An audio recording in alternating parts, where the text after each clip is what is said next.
How do you think cloud allows logistics companies to easily scale operations up and down based on demand?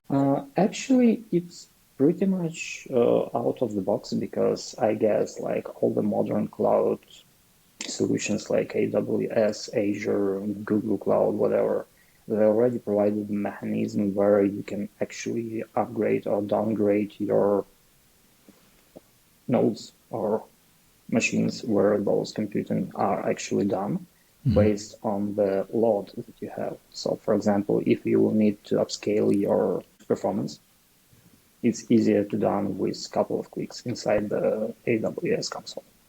Because previously, before the cloud era, if you want to upgrade your hardware, you actually need to go buy it, install it. You need to invite some specialist who will actually install it properly and configure properly for you. For now, it's pretty much easy.